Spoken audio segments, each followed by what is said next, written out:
So thank you for joining me in this conversation, and thank you, esteemed guests, for attending.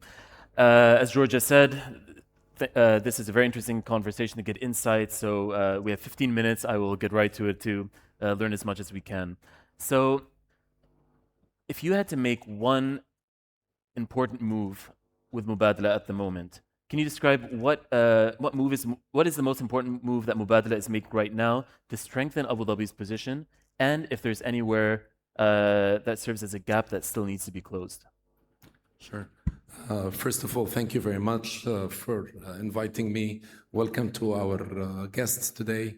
And in line with what was said in the previous panel, I lost my voice in Formula One, and I was not attending Metallica, so I'm not sure what happened.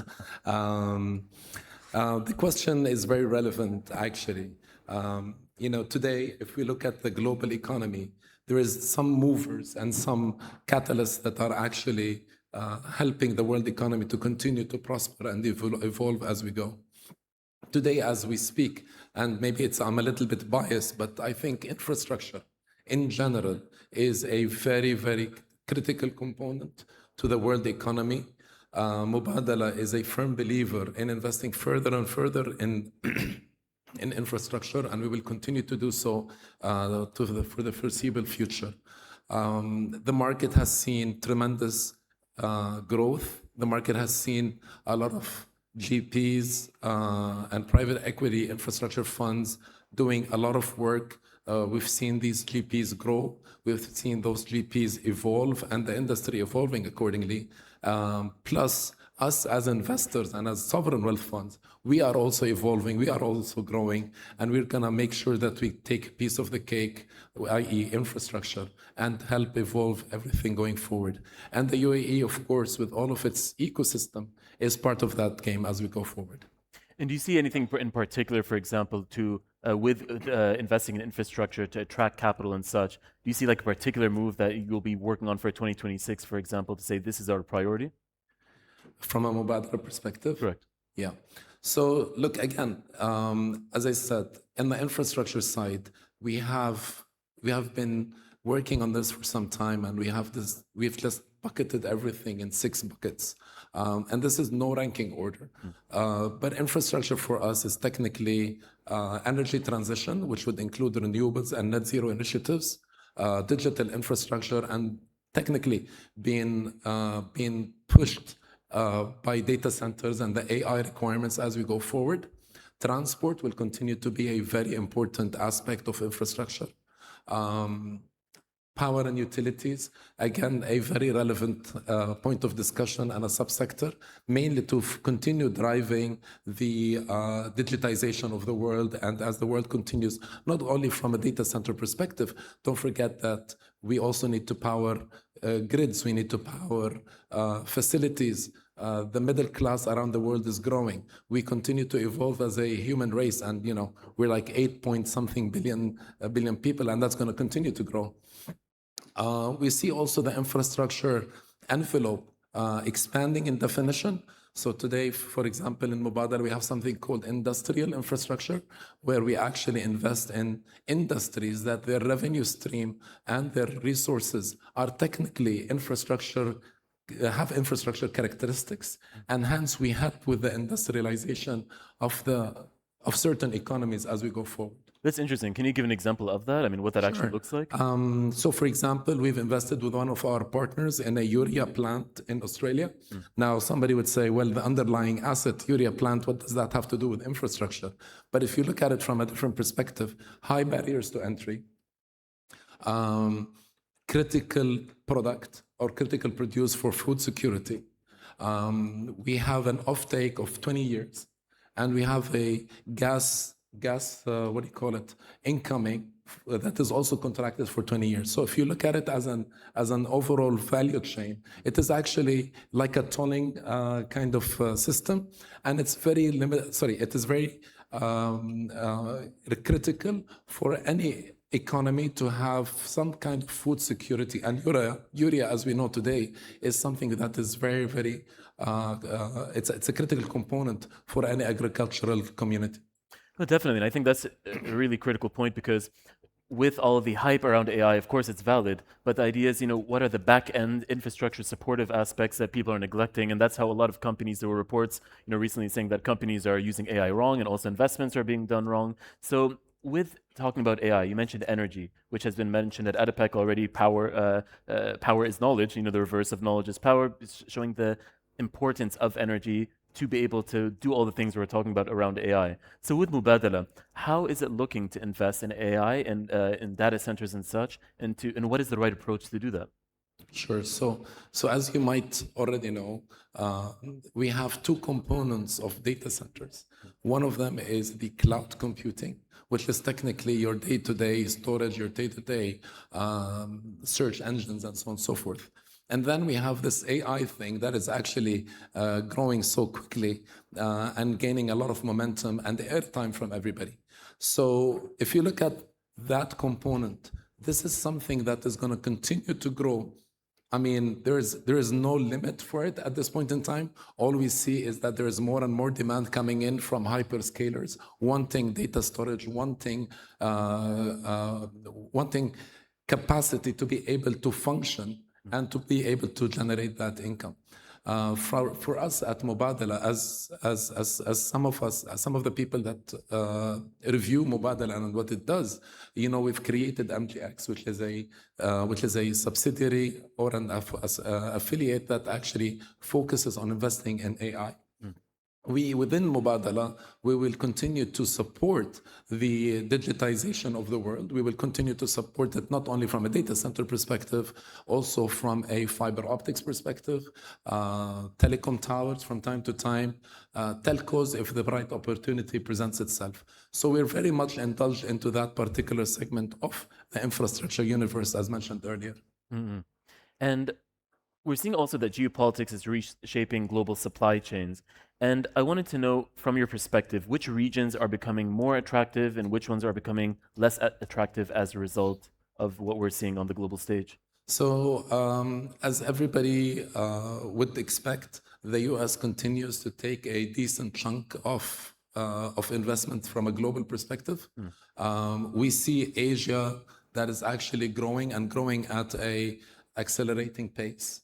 And that's going to continue. Of course, Asia is playing catch up, and at the same time, is trying to be relevant, right? So they have to double down every single year. So that's interesting.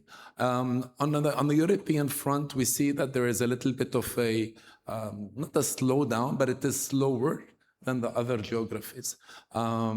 It's interesting that we talk about infrastructure and geographies is because, every economy has its own cycle of growth, right? So if you talk about, for example, Asia 5 to 10 years ago, they need power, they need transport, they need this and that. If you talk to certain countries in Asia today, now data centers is part of the conversation. It wasn't 5 or 10 years ago, but it was in the US, it was in Europe to some extent. So again, depending on the economical trajectory of each country, each geography, you would actually try to help them continue that growth accordingly and to actually cater for their needs. And that's, again, a really good point of how do you anticipate what is going to grow? As you said, with data centers, we didn't know what that was going to look like, this year, last year. And it seems like it's just shot up. We've heard the term, but then now it has a whole different meaning. So how do you really make a decision for this is the time to invest in this because tomorrow it's going to yield that? I have a terminology within the team. I just say follow the money, and wherever the money is going, we will go and run after it. But that, of course, is easier said than done. You have to be always careful and be cautious with how you actually follow the money. Now, if you tell me, Saad, shall we go ahead and invest everything in data centers because that's where the money is going? I would say, well, a decent chunk of it should go into data centers, but we need to be very careful and to actually have a portfolio construct strategy that helps us deliver to our shareholder the anticipated returns. So in a nutshell, what I'm trying to say is, there are trends. These trends differ from one geography to the other. And second of all, as an investor, you have to be very careful with how do you actually construct your portfolio and make sure that you are meeting the targets that you need to meet to your shareholder or to whomever you're reporting to. Mhm. And you mentioned that you're working with different partners globally differently, correct? Because they're in different stages. And can you identify, for example, like which sectors you're looking at for the US, for Europe, for Asia? I mean, that was a very interesting point that they're at different stages and there are probably different benefits for investment with them. Yeah, I think today the US actually needs everything, right? So they continue to be the biggest economy in the world. They continue wanting to grow. Now with this AI thing and digital infrastructure, that's going to continue to the foreseeable future. At the same time, in the US, power is a big requirement. If the US is not careful, it might find itself in an awkward position where power is becoming very scarce. Also in the US, they are big producers and exporters of LNG, which we are also participating in. In Asia, as I said, they need everything. They need, of course, we're talking about certain pockets in Asia because I don't want to. Asia is a huge continent, right? So Japan and now South Korea is different than Indonesia and Vietnam. But in areas such as Indonesia and Vietnam, they would need power, they would need water, they would need transport, digital infrastructure, telecoms, and the list goes on and on. Europe, again, is a well-balanced continent, but from time to time you see that they follow a particular trend, and we would like to be part of that trend. And as we speak to some of our partners, which I had the privilege of talking to them today in the morning, we're looking at how do we actually play a role in European infrastructure and cater to a requirement that is very vital for them at this point in time. And this is more of a next generation utility power or utilities in general in the European continent. And you mentioned it in the answer to my first question about what's most important to Mubadala at the moment. And you mentioned energy transition. So with what you're talking about investments in the US and such, is enough, in your view, being invested into energy transition to be able to sustain the future demand that we're seeing growing exponentially in the short term already? It's a very good question. Look, in the energy stack, let's talk about power. We're not talking about the oil and gas sector. We're just talking about power. In the energy stack or the power stack, you have multiple components that are going to play a role. So you will have renewables, you will have gas-fired power plants. Coal and oil-fired power plants are most probably going to phase themselves out. But they're still working, actually, but they will phase themselves out. And then you will have a slither, if not even a bit bigger than a slither, of nuclear power. Now, once you put all of that together with oil and coal going out of the ecosystem, you're going to see more gas coming in order to power stuff. You're going to see more battery storage, so you will see more batteries kicking in.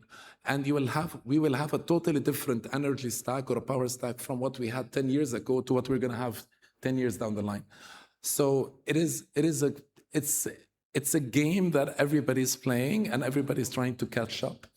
Energy transition, renewables is going to gain momentum, storage is going to gain momentum, nuclear is going to gain momentum, and gas is going to gain momentum.